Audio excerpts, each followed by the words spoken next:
Hindi nagmamadali sina Mercy at Ryan pagdating sa kanilang kasal. Bagamat pareho silang sabik na tawagin ang isa't isa bilang mag-asawa, pareho rin nilang nauunawaan na ang pagmamahal ay hindi nasusukat sa bilis ng seremonya, kundi sa lalim ng paghahandang ginagawa para rito. Nagkasundo silang ipagpaliban muna ang kasal. Isang taon. Isang taon ng pag-iipon, pagpaplano, at paghahanda para sa kinabukasang sabay nilang bubuuin. Para kay Ryan, malinaw ang kanyang dahilan. Hindi niya nais na basta na lamang itawid ang araw na iyon.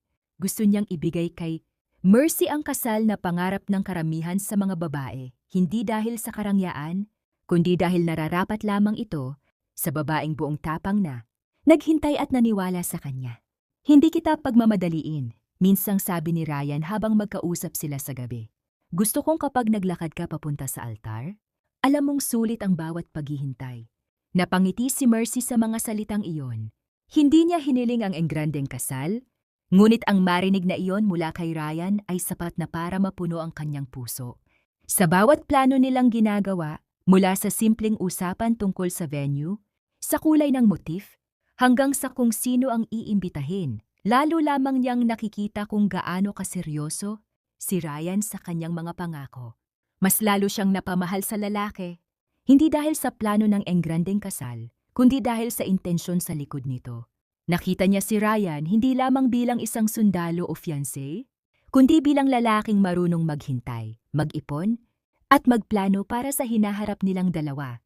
Parang perfect ka na para sa akin, minsang biro ni Mercy, pero may halong totoo. Ngumiti lang si Ryan at marahang sumagot, "Hindi ako perpekto, pero pipiliin kitang mahalin ng tama." Sa bawat araw na lumilipas, mas nagiging malinaw kay Mercy na tama ang desisyong pinasok niya. Sa gitna ng mundo ni Ryan na puno ng panganib at kawalan ng kasiguruhan, nariyan pa rin ang isang lalaking may malinaw na direksyon, isang lalaking handang mag-ipon, maghintay, at magsakripisyo para sa babaeng minamahal niya.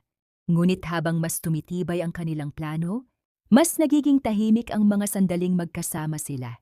Hindi nila namamalayan. Ang panahon ay dahan-dahang humahabi ng panibagong pagsubok, isang pagsubok na susukat, hindi lamang sa kanilang pangarap sa kasal, kundi sa mismong tibay ng kanilang panata.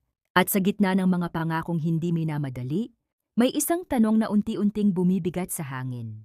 Handa ba ang pag-ibig kapag ang tadhana ang nagpasya na hindi ito maghintay?